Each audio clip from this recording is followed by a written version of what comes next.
Hey guys, welcome. In this video, we are going to help you hack your personality type because we are such firm believers that knowing your personality type totally sets you up for success, but it seems like everybody mistypes. And we even started going like encouraging people, test with a significant other or with your best friend. And I think people still mistype. And so we thought we're going to try to reverse engineer this and talk about like, if you tend to do this, this, and this, then we're going to categorize you. So you're going to need a pen and paper for this. We're going to start off by covering Myers-Briggs. And so Myers-Briggs personality typing has 4 letters. Okay, you're either an E and an I, E or an I, an S or an N, a T or an F, J or a P.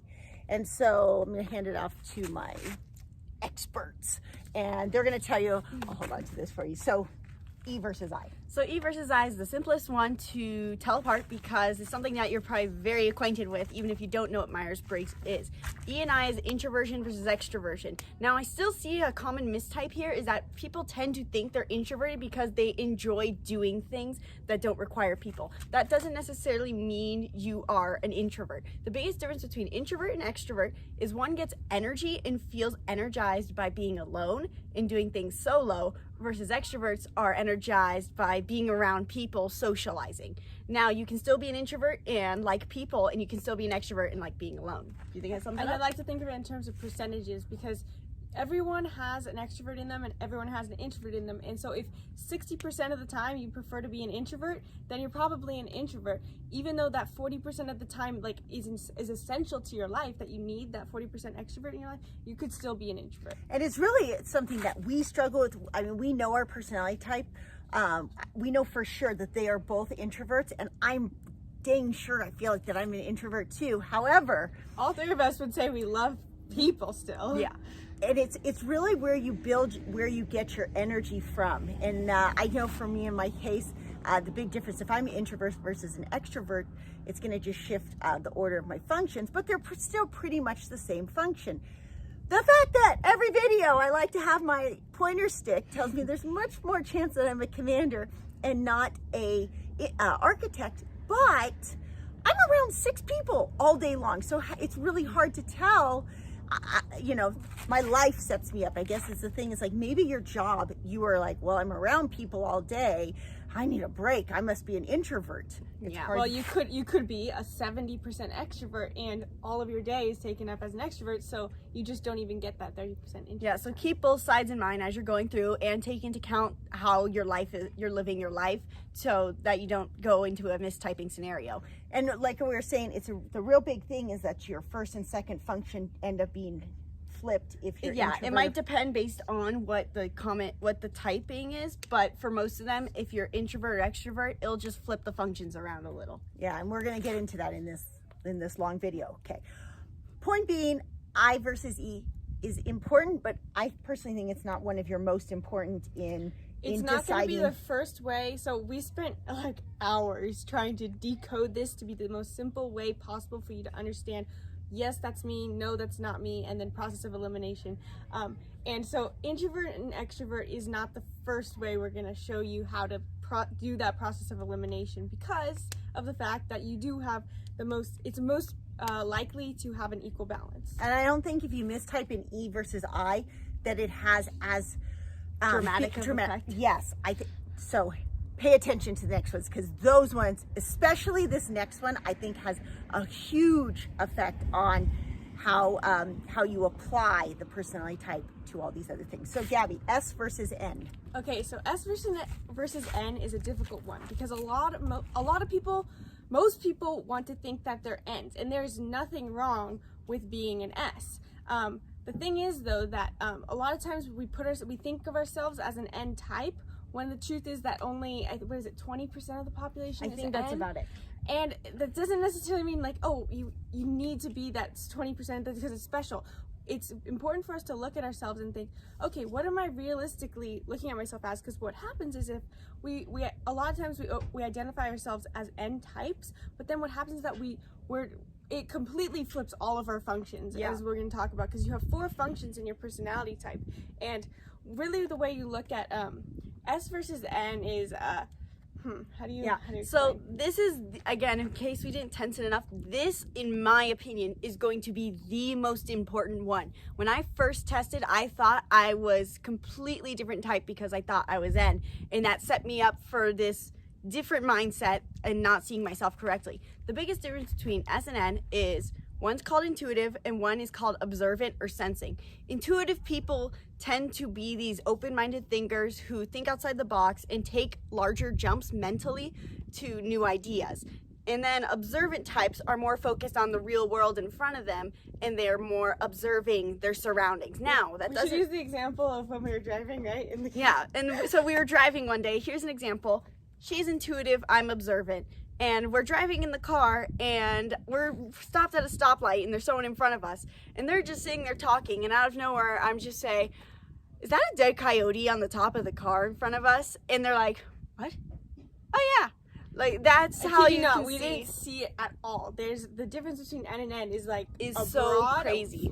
The N types tend to look so far into the future within their own mind of the intangible that they don't see what's right in front of them. Yeah, and so if you definitely take this into account when you're typing, you might think, oh, well, I have ideas. I can think outside the box. That doesn't necessarily mean you're intuitive. Don't assume that immediately. You can still have ideas or still have an open mind and be observant. You can also be, if you're an S type, you can have an N function, which sounds confusing, but it's very possible that you can be generally an S type. And you could be a well-developed, working towards your higher self. And if you are, then you'll be able to tap into your third and fourth functions. And so these third and fourth functions, we typically don't access until we are working on ourselves and trying to be better or have more self-awareness. And when we are that person, we actually will have more N tendencies, even if we are generally S. Yeah.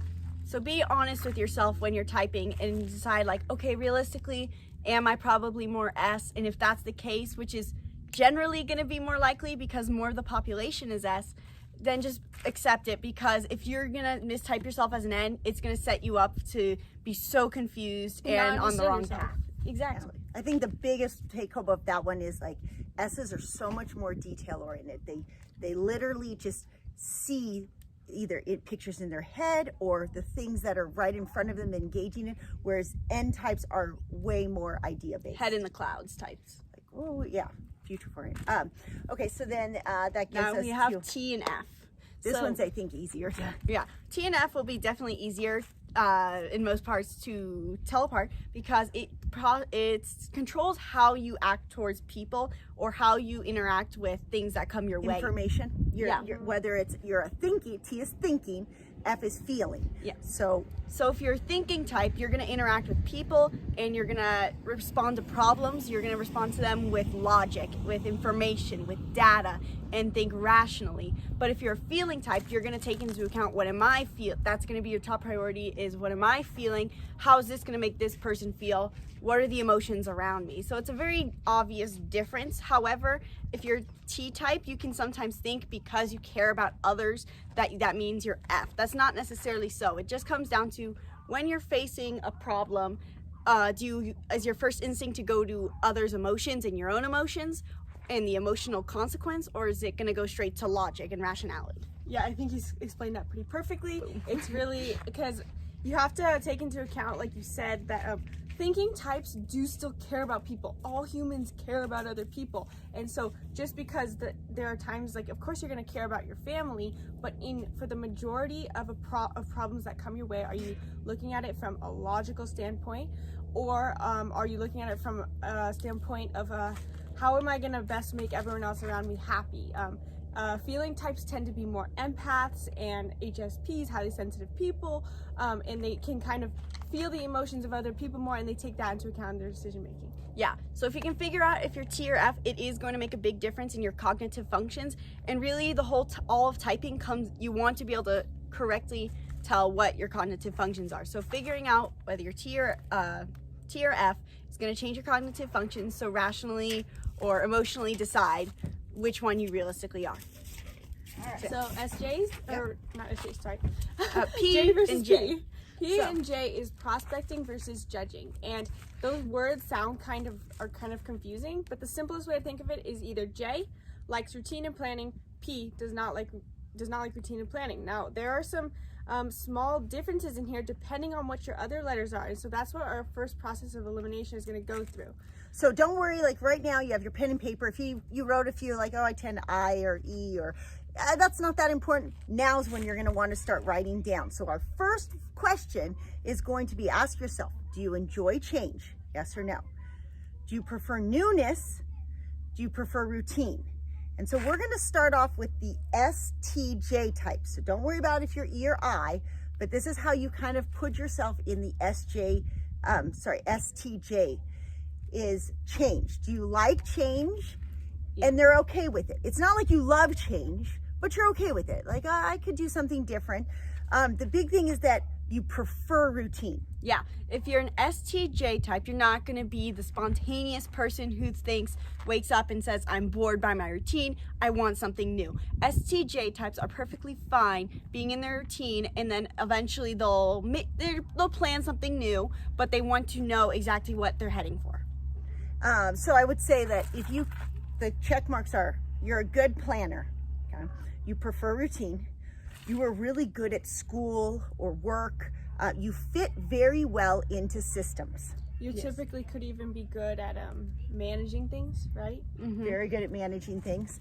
And I know I kind of cut Gabby off for a second. Do you want to explain, as we go through this, we're going to naturally explain it, but just overview of what the P types mean versus the J types. Sorry. Yeah, so that's why I didn't know if you wanted me to dive into it because just touch on it real lightly. Yeah, prospecting types. A prospecting type doesn't always not do routine. The thing is that a prospecting type by nature, they choose not to do routine, but what happens is actually that because prospecting types can be all over the place, they actually can sometimes be drawn to routine to hold them accountable. Yeah. And that's just good to keep in mind when you're wondering whether, I'm in a routine, so I couldn't be a prospecting type. You actually have to think about, well, would my natural tendency, if I didn't have to be a responsible adult, would I just want to be all over the place? And the second one is prospecting types typically have trouble planning things in the future. It's not 100% though. I think there's 1 or 2 personality type exceptions of the 8 types who are prospecting. Yeah. And so again, like you said it perfectly, Gabby, but also too, there is like some exceptions, like she said, in prospecting and judging, but mainly prospecting types, prospecting types, while they might like routine, they're going to be mainly focused on newness. They're going to thrive off of new things. So you might think that someone you know or yourself, you are a judging type because you like your routine. That's not the case. You want to look at, am I always looking for the next best thing? Am I looking at, they kind of can tend to be a consumer of both life and literal and objects. So they're always looking for new things to encounter with. Right. And so we'll break this down more, but that's the general idea, that prospecting types have trouble planning and sticking to routines, and they like newness. Judging types typically don't. However, there are going to be some where you have 2 of this and 1 of that, and that's going to distinguish what personality type. So with the STJs, like I said, you fit really well into systems, and that's one indicator. If you think back to like your schooling, your education, like, oh yeah, it was good for me to like have a list of my homework. I get my homework done, I turn it in.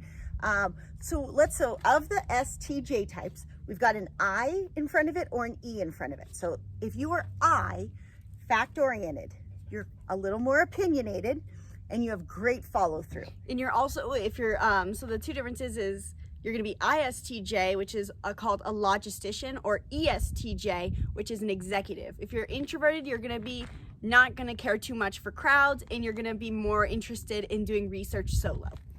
Definitely. And if you're E, you're an executive, so you're great at connecting dots and running big projects. Okay, you tend to fill the administrator role. Yeah, you're going to like to take the organization aspects in all your facts, but then apply them and oversee the groups that are doing them more. So the key thing to note is that if you were trying to distinguish whether or not you could be an STJ, ask yourself whether are you great at or do you really enjoy having a routine?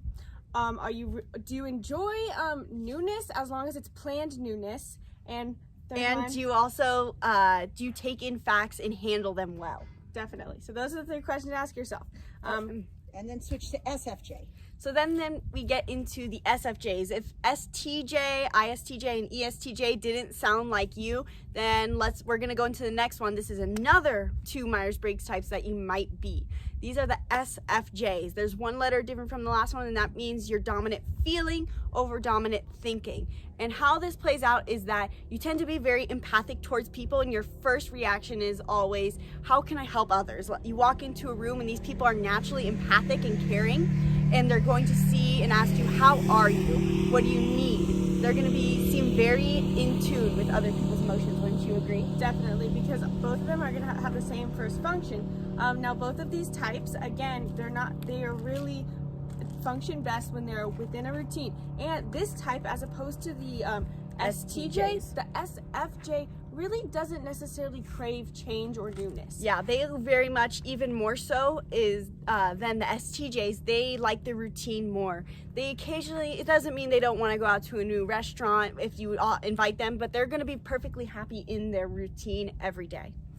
Yes, if you follow us on Nomads, my husband is an ISFJ, and that is why travel is so hard for our And family. the difference between an ISFJ, an introverted, versus an extroverted SFJ is that the ESFJ is going to be the person who's kind of the leader of groups in your community. Yeah, they're called the consuls. These people they always depict them as the cheerleaders of the groups, always there to help people and cheer them on, saying, let's go guys, we got this. This is going to be amazing. Does everybody have what they need? Of what everyone else is up to.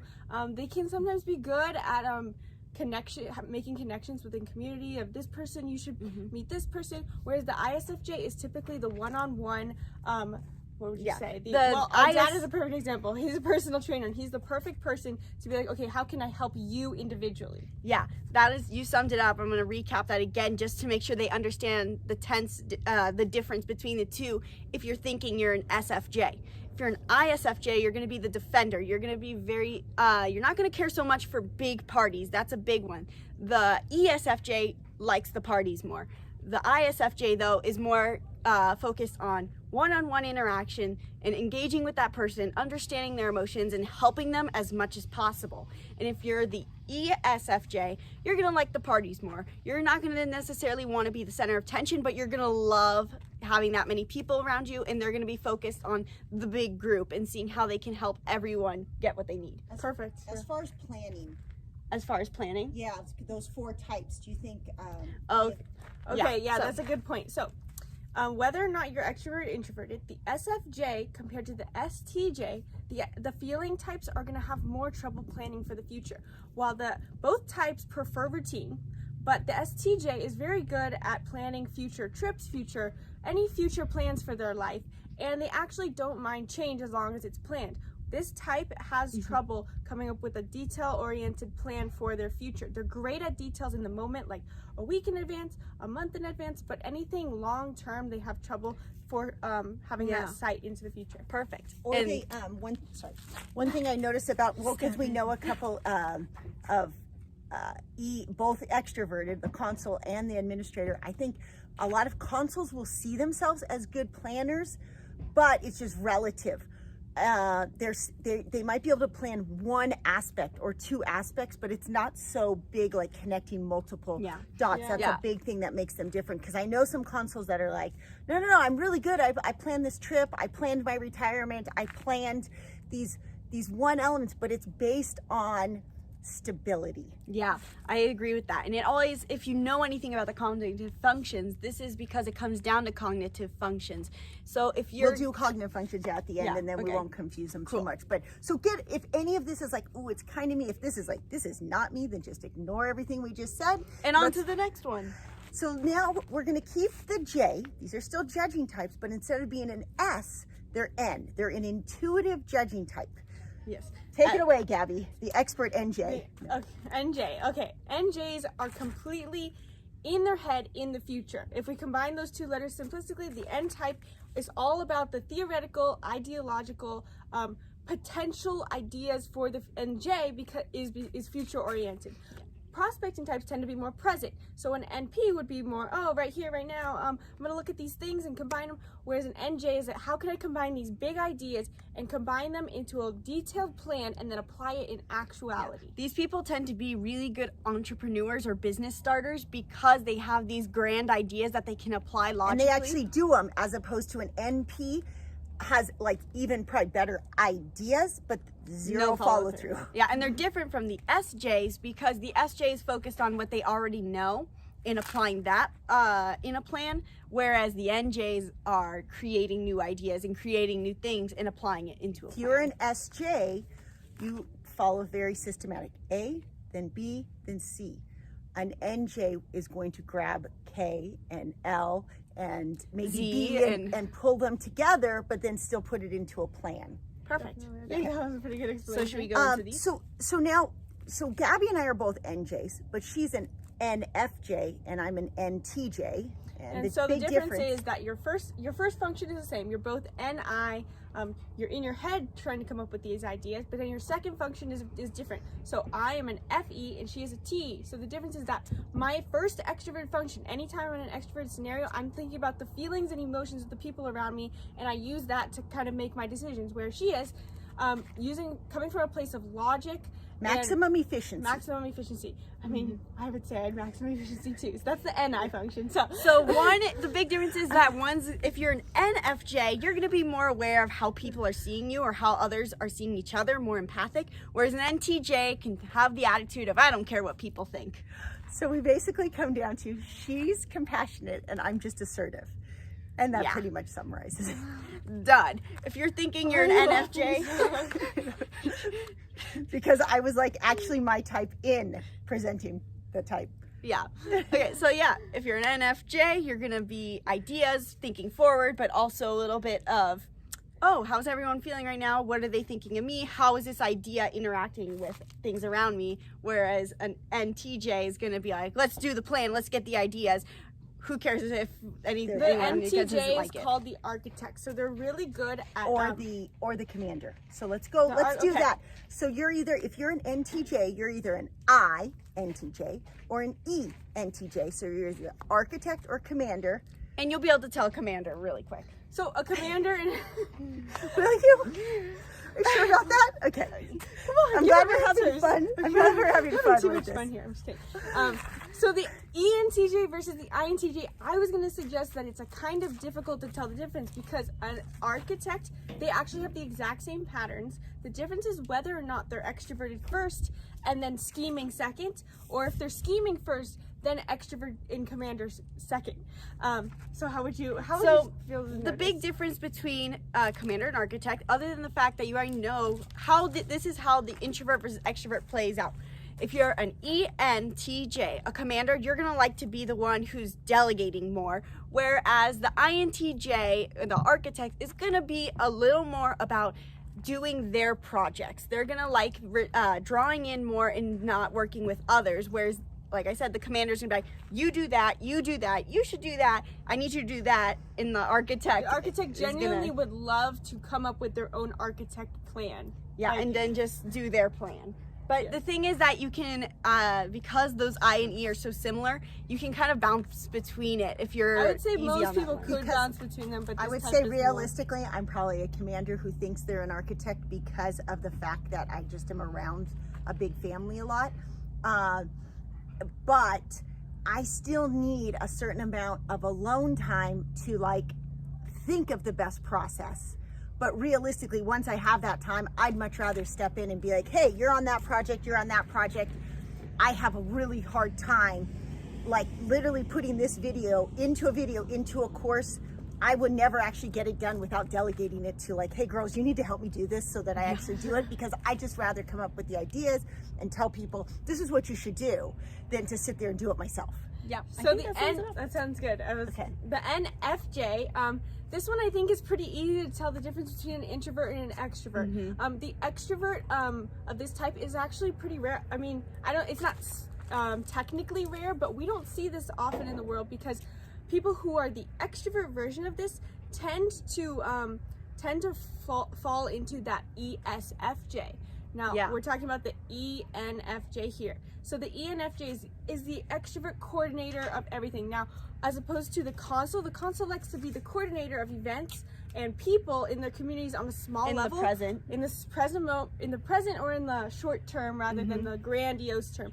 Protagonists I like to think of as the big event leaders. You can't have events without people like this because they are able to take a zoomed out perspective of all the things that need to be coordinated in terms of people, and they're great at communicating, and they can put together large projects on a more social level.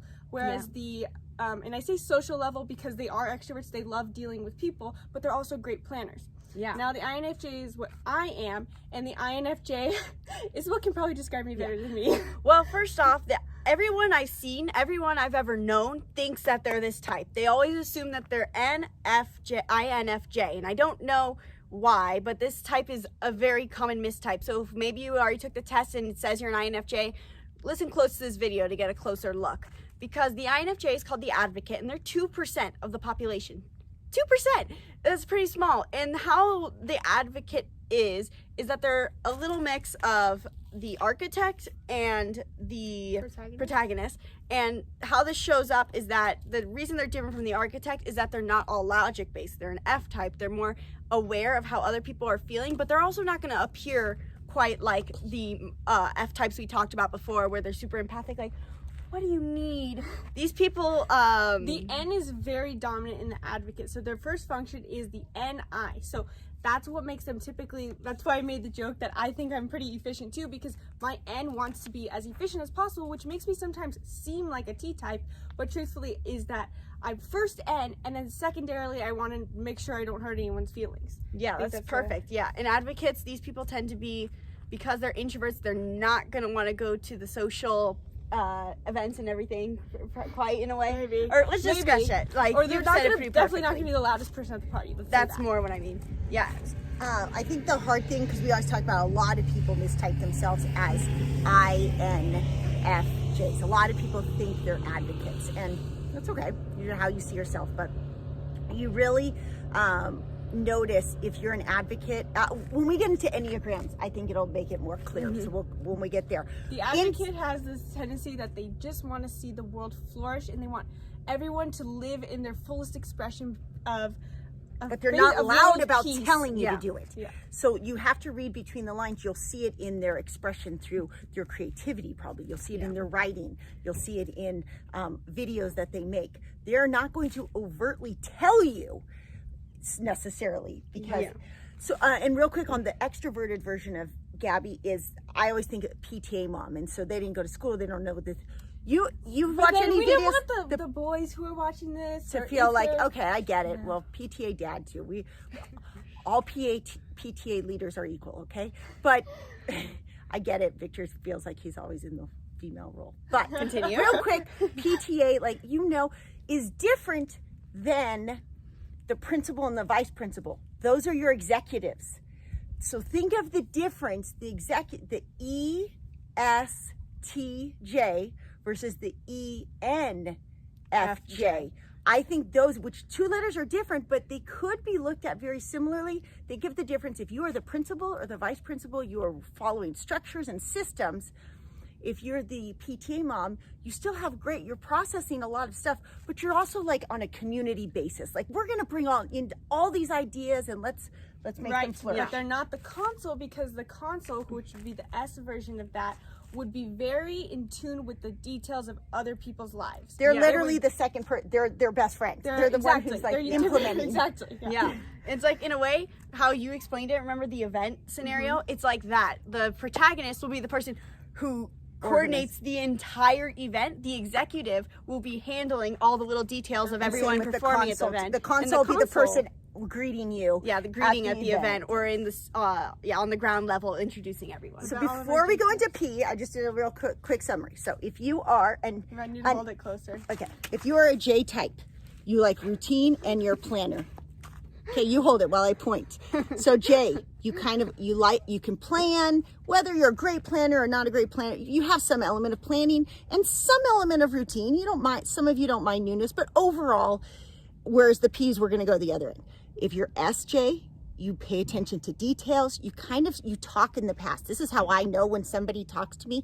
If they're talking about memories, past events, or something they're seeing right there in front of them, they're probably S. If they're talking about big picture ideas or they're talking about the future, they're probably N. Then you're either thinking, you're gathering those ideas and logically thinking them out, or you're feeling and you're more empathetic, you're introverted, you're doing all these details more in your head, or you're extrovert, you're asserting them on the world.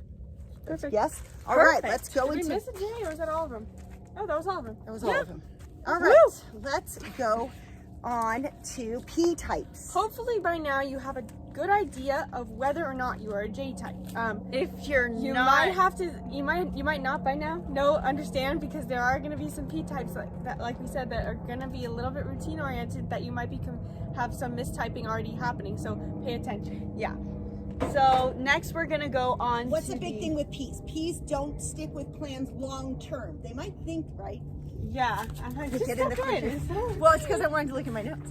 So big thing, P types, you might think, well, okay, the world sets up the world's set up for J's. If you're a P type, you're gonna know because you have this little bit of struggle. Whether you struggled as a kid, you struggled, or you didn't struggle because your mom homeschooled you and made sure that you had a prospecting life. But overall, P types, the world's not set up for you as well. It's getting better for sure because you have options and a lot of the digital Opportunities. So P types, you might think you can do a plan, but can you stick with a plan? Like if I said you had to do that plan for 30 years, or do you have ideas and you still are one day gonna do it? You are probably a P type. Yeah, definitely. that sums it up well. Okay, so let's start with NPs. NP types. Okay, so we're gonna talk about SPs in a little, but the NP types are gonna be Let's start with pretty different. NTP Sorry, versus we did P's. I'm sorry, we did P's with F and T to compare to the difference. Yeah, That's so what- we're in NP or just no. FT first. Do F versus T. That's Okay. Good So thing you love us. So F, yeah, FP versus a TP. So instead of looking at the prospecting types, whether you're intuitive or observant, because I think a lot of people can confuse some qualities of them as feeling versus prospecting, or thinking or versus intuitive even versus prospecting, because intuitive is like, oh, I have all these ideas, this must be prospecting, when really it's that, or vice versa. or vice versa. People who are prospecting, I think, often mistype themselves as Gabby's type because they think it's that they have all these ideas, but it's really they just have trouble sticking with a plan, so they bounce around a lot. Okay. All right, so if you are a feeling prospecting versus a thinking prospecting. So if you're feeling prospecting, you're going to have a certain always have a certain cognitive function called FI, versus if you are a TP type, you're gonna have always a TI, I believe. And the big difference, it makes a big difference here, because the TP versus the FP are gonna show very differently at first. And if you're an FP, you're gonna be very much more social, then wouldn't you agree? Or Yeah, so more feeling I was based even gonna in say general? FP is TIFE, right? Yes. No, Or sorry, FP. Or FP is FI, and then they'll have TE. Yes, okay. So this is where we're going to talk about functions a little, because there's a big difference when you are an FP type, you have an FI function. So even though you're a feeling type and you care about other people's emotions, typically the FI, so when you have that P function following your F, it actually means you're going to be more internally feelings oriented. Yeah. So you're still kind and compassionate, but you're dominantly thinking about, okay, what do I feel like in this moment? Can I add that it might be on the subconscious level? Yeah, that's true. I think the people that I know that are FPs do not think of themselves, and you guys might think like, oh, you mean they're selfish? No, they're just internally, their internal feelings are what drive them through life. Yes. But a lot of them aren't aware of them. But now, if you're this type, you're going to be aware of this because of this amazing video. So, And then versus if you're a TP, you're never going to have the FI function. You're going to have a TI function instead. And what this means is that you are very focused on collecting all the information, whether it's through experience or through literal data, and you're going to be putting it into these boxes in your mind. You're going to focus on like an internal harmony of understanding how things fit together in life. Wouldn't Yeah. you agree? So do you want to break down NTP versus STP? Yeah, first? one of the others is, so prospecting, you're all over the place, you're either thinking or feeling, but I think a way to look at it is if you are, I did this in my homeschooling one for cognitive functions, if she's a TP. If you're a TP, you don't need as much structure because of your thinking process and putting things into boxes. You kind of, you bounce around between things, but you're a little bit more self-driven. Yeah, that's a If good you're point. an FP, I don't know if it's necessarily self-driven, but logically driven. Yeah, and if you're an FP, you're gonna she can hold herself accountable to, like, today I'm just going to draw for 8 hours, and then the next day I'm off doing something else for 8 hours. FPs, even though you're driven by your own emotion, you're actually a lot of times can't hold yourself accountable. because you're so emotionally driven. Organization is hard for them. And so you need a little bit, like, so say you are like, you like change, but you stay in the same job for a long time because you know deep down that it keeps you accountable, that all these great ideas or bouncing from one thing to another would be fun, but you wouldn't actually do it. Yeah, or more so if they have a routine, it makes it so their brain is clearer so that they can focus on their feelings more and feeling emotionally good. The FP, I think of how at their best, the best way for an FP to function in some ways is to have a routine for a certain amount of time. Like, I'm going to do this one routine for 6 months and have this one job for 6 months to maybe a year or 2 years, but then knowing that I'm just going to, after that year, I'm going to do a totally new routine, but then I have to stick to a routine because it holds me accountable. That's a perfect example. I think that's a great way to tell if you are an FP. So let's talk about TP. So she's a TP. She's an STP versus an NTP. So the NTP and the STP are still going to have that function of TI, but then they're going to have either one called SC or NE. And here's how you're going to see it. If you're an NTP type, you're going to seem more argumentative, I think, for sure. Wouldn't you agree? There's one, if you're an ENTP, you're going to be called a debater. And my brother is this, and you can tell from within like a few minutes of meeting him that he is a debater, because these people are all about questioning how the functionings of how things work and all the things that S types have put into place, and they think, why is that that way? Why do you need this? I don't get it. And they might seem argumentative, but this type legitimately just loves the debate. And that's, I think, how you could tell the difference between this ENTP versus if you were an ENTJ or any other TJ type. The TJ would want to come to an absolute conclusion, whereas the prospecting type just loves the process. Just and loves doesn't to really argue care for if fun. it goes off nowhere. So we have the external as a debater, and the internal So function is a logician, right? INTP? Yeah, if you're an INTP, you're going to be a logician. These people are going to, they always say they are the mathematicians and everything because they love data so much. They're not, though, the logistician. The logistician will take the data and apply it, or take data that's already known and more focused on the present, whereas a logician, an INTP, is going to be more focused on finding information just for the sake of finding it and questioning these ideas that they have. They're the case study person. They're like you said about the scientists. They're the Mathematician. the mathematician. That's what she said. Yeah, Sorry. or you're a scientist. So if you're an INTP, you're going to notice that you're the kind of person who loves to find data, whether it's about personality types or research, any sort of information. You're going to love taking it in, but then you don't have this need to apply it. Perfectly summarized. To recap, so if you're if you're a TP, you're thinking, you're putting things in categories, you don't necessarily want to stick with a long-term plan, you have the ability to bounce around between things. You're an N of that, NTP, you reach for ideas and information, okay?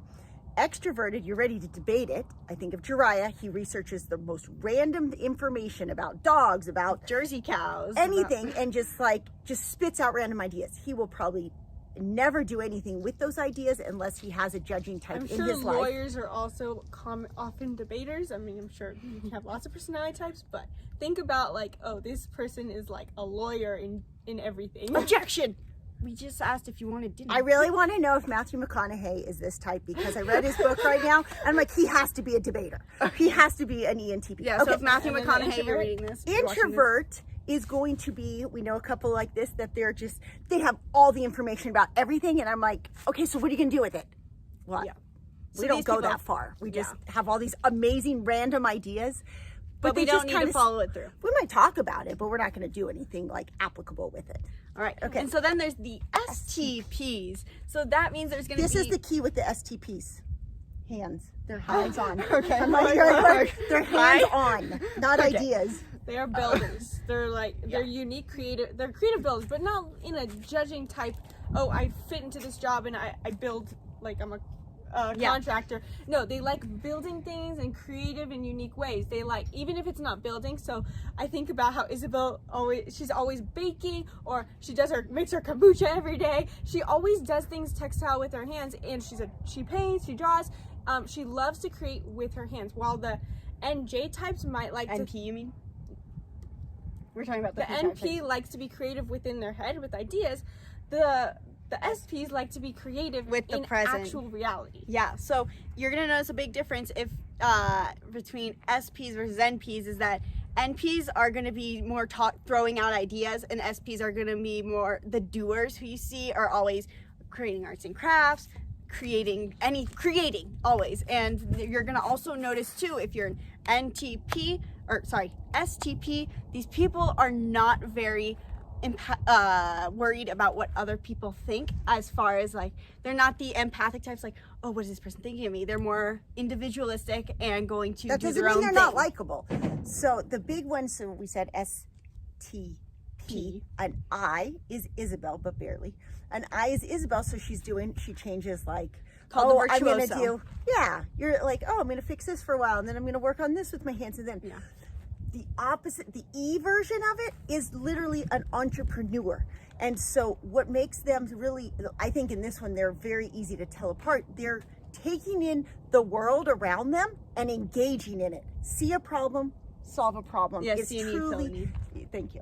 And so the extroverted function of this is, think about, okay, they took tangible details and they go into the world with them and see what I can do. And it's true, that's what makes them so successful as entrepreneurs, because they don't really care what people are thinking. And another thing for virtuosos, these are the common types that you see are the builders and the mechanics of the world. Wouldn't you agree? Yeah, and so the big difference between the two, I think there's a pretty obvious difference, but that obvious difference to me is, so their first function is SE. So they're looking at the world around them and they're taking in details and details. The difference is, a virtuoso is not going to be spitting out all the ideas about what they see. They're just going to start doing things with it. Whereas the ESTP likes to talk about to talk about all the things that they see, and that's what makes them good entrepreneurs, because they see all the things and the things that need to be done, and they go tell people and they talk to people a lot. Whereas the introvirtuoso is just going to acquire all that and say, what can I do with this? And keep to themselves. Well, okay. So Okay, now so we're okay. Well, great. Okay, so those are your TP. Let's go to FP side. So for FP, we have NFPs. So the NFPs, these people are the dreamers. These are the idealistic people who, there's a movie, I can't remember where, but there's persons like, I just want to have, what is it? Like, I just want rainbows and smiles in the world and everyone to be happy. That's kind of their attitude. And so They're also, though, in homeschooling, they're what I consider your wild child. Yeah. Right? They're the ones that they are hard. They're hard to teach. They don't, well, what's ironic though is I'm like, my brother is like Here, valedictorian, but typically Yeah. they. So if you're an NFP, you're going to be more ideas focused, and you're going to be emotionally driven by those ideas. You're not going to be taking in all the information. You are not at all information driven. You don't care if they have the facts. At least on the and you don't care. subconscious level. On a conscious level, you might, anyone can go to school and teach themselves how to study, right? But on a subconscious level, these people are actually driven emotionally by, maybe they're good at acquiring information because then they get validation and it makes them internally, subconsciously feel good about themselves, and that's what drives them. They want to make sure that on the inside, deep down, they always feel happy and good. Yeah. And so if you're an NFP, you're either going to be an introverted INFP or an extroverted ENFP. Let's start with the ENFP, because these people, are very much stand out a lot. Now, we should say first, these are really awesome people, but I feel bad because the world does not work in their favor. Yeah. So these people are called the So campaigners. they have, actually, let me add too, because a lot of you awesome people, there's a good chance that you're taking this course because you're drawn to my personality type. If you're in here and you're amazing, but like self-doubt, because the world didn't set you up for it, you're going to get self-doubt because you're like, oh, I'm not getting affirmation for what I feel internally. Yeah. So the ENFP is called the campaigner. So they're going to be different though from the debater, but they're going to have a lot of similarities. The debater is about the debate and researching all the information and then spitting it out at you. And they love just the questioning debate. They don't care about being right. They just love the debate. Yeah, right? and they don't mind so much of people's emotions. They'll just be like, well, this is what I think is logical. Whereas the campaigner is going to have a little bit of that debative attitude. But they're going to be more concerned with others' feelings. So they say, oh, I want to, what about this thing? Let's talk about it. But I want to make sure that you feel emotionally okay and that I feel emotionally okay. I'm not going to hurt your feelings. So these people also tend to be the optimists. They appear to be optimists for the most part, wouldn't you say? And that when you meet them, they're going to seem very spontaneous and almost like a golden retriever. Honestly, I think this is actually the most spontaneously, I wish I had a better way to explain this. They're kind of golden retriever puppy. That's actually a good Imagine if you took a golden retriever puppy and then accidentally transformed it to a human being. They're so likable, and I think the hard thing for you, if you're this type, it's more an internal frustration because you're like kind of the buddy. Everybody really likes you. You're reaching out to people. They're reaching back to you a lot, but you just want to be able to take this next step, and it's like, oh, they're great at adding fun to things. That's why we call them a campaigner. So if someone I think about in a business, they're totally the campaigner, because if someone was an architect or an entrepreneur and they had this idea for their business and how they want to help someone, the campaigner is the person you look to make there be hype around this, make it look fun, make it seem awesome, because they can take anything and they can add optimism to anything. They're the joyful ones, and they're spontaneous. They'll do things like So if you're joyful, spontaneous, you like to just question ideas and have all these random ideas, but necessarily don't have any applying. But you haven't actually checked off all those goals and ideas. That's then that means you're a campaigner, probably. Versus the introverted version of that is a mediator. Yeah, and a mediator is going to be a lot like a campaigner, but these people are very introverted. Wait, not very introverted.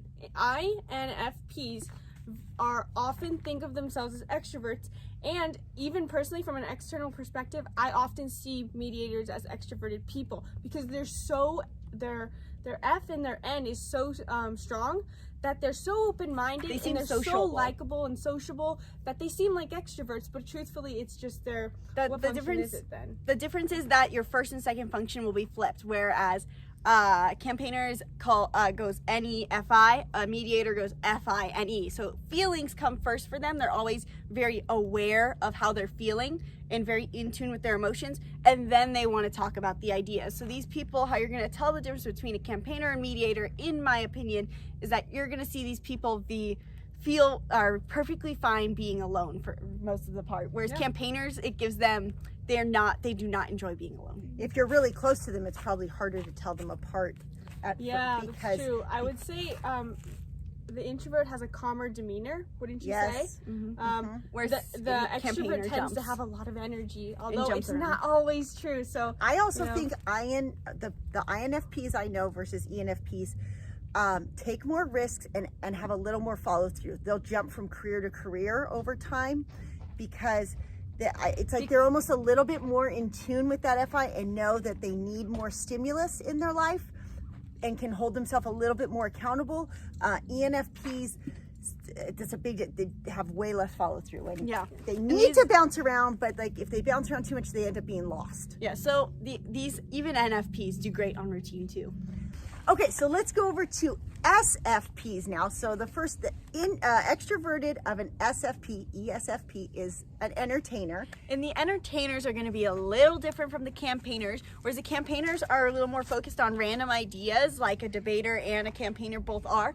An entertainer is going to be S, and that's going to make a big difference because they're going to be focused on the now, and they're going to be the life of the party. They're going to be the people who love to be center stage, getting the attention on them and making sure that everyone's having a good time, and if they're not, they're going to be great at restarting the party up and getting everyone on the dance floor type, right? Yes, and I think this type tends to be, because they do have an FI function, they're highly attuned with the S and the details that are in front of them, but because they're FI, usually it's the sensory of their physical experience, don't you think? Yeah, that's definitely a point, is that they're going to be, no, that makes sense. Like, they're going to be, because they're S, they're going to be focused on having a good experience. Yes, right? it's not about your experience, it's about my physical How I sensory feel experience. while I'm entertaining, as opposed to the console who's the like console's gonna making be like, sure, how are you? Are you okay? It's like, I'm here, let's go. Yeah, and then the you have the introverted. introverted version, which is called the adventurer. It is an ISFP. The only difference again is that the first and second functions are flipped, and so it's going to be first emotions, then experience, rather than experience and then emotions. And how you're going to see this is that these people are not so much the fans of the parties. It's more of a difference than how Mediator and Campaigner were. The introvert versus extrovert is going to stand out here more. You're going to definitely tell if someone's extroverted, an entertainer, but if they're introverted, they're going to be more artistically driven, and they're going to be more to themselves and focused on doing what feels good to them. So a little like that virtuoso who loves to build and stuff. They're going to be very similar, but they're going to be more focused on their emotions. They also spend a lot more time categorizing things in their life, right? Yeah. Virtuosos? Or adventurers, because they're detail oriented, right? They see the world, and they might like to be engaged in life and stuff, but they definitely have to retract backwards. Like a campaigner and an entertainer, the Enfp, Esfp, I don't think they ever need necessarily time alone. They get it. The Right? ISFP, No, the E's. Oh, they two don't need time alone. No, they're like, they They're can good to literally go. go from like one meetup to another party to work they are so extroverted. And the eyes of both of those, the mediator and the adventurer, They need a break. definitely need a break. Two notes are the entertainer. Every entertainer I know willingly says, yes, I really just want attention. They're aware of the fact that they love to be the center of attention. And the adventurer, something I noticed about them is because they are F types. They do have FI, but just generally they're F types. And so they sometimes have defenderish tendencies. So they'll, especially at first, they'll tend to be caring, compassionate, trying to be loving. But then when you get to know them more, they might let true nature come out more, which is a little bit more FI.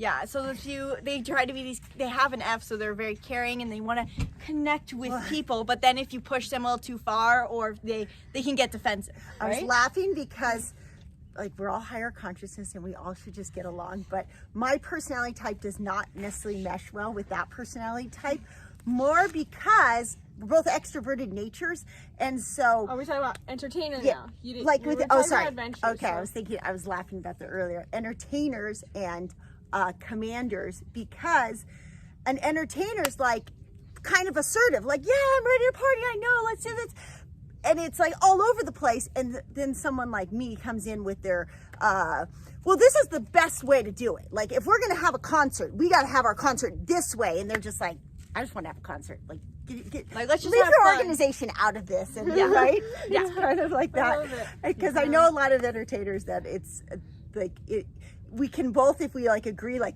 yeah, let's have this kind of concert, we're amazing, unstoppable.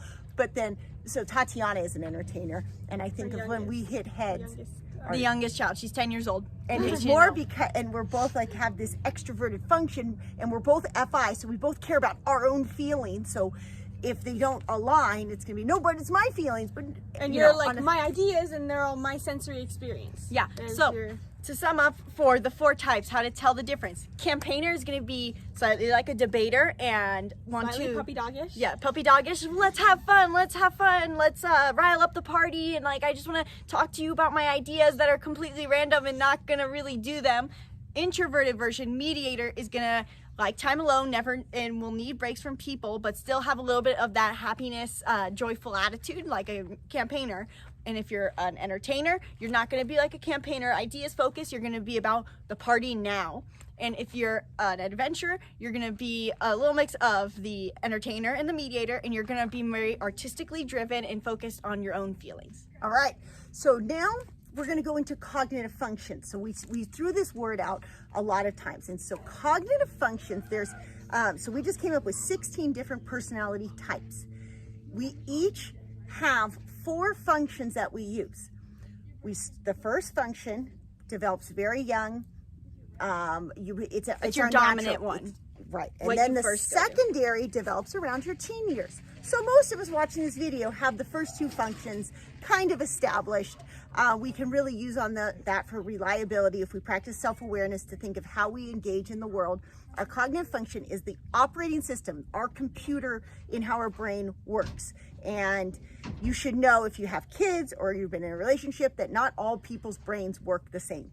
And then your third function is one that develops around when you're middle of your life, middle age, and it's one that is called your tertiary, and it's the third thing you go to, but you're not very developed. It tends to be your weakness in your functions. You're like, oh, I'm not very good at that.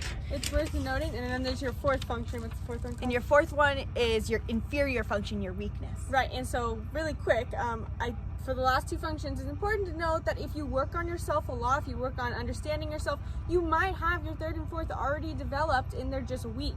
It's not that you don't have them at all. If you know, I think it's also, not like, oh, you don't get your fourth one until you're 80 years old. Okay? Yeah. Your function, for me, I like to do everything, like a debater almost. Process of elimination is when we go through these functions, or basically you have a sheet with these functions on them, is think about if any, it's almost like process of elimination. Which ones do you not even have? Because 4, you're not even gonna have. When I think about SI, I don't have, I feel like, oh, I don't even have that at all. Because SE is my last one that I'm working on, but the first one, so I don't, when I get together with my sister, she seems to remember every single bad thing that happened in our childhood. I'm like, really? I don't really, no, it was good. Because I don't have that past detail oriented to specific things. My brain doesn't work that way. Yeah. Okay, so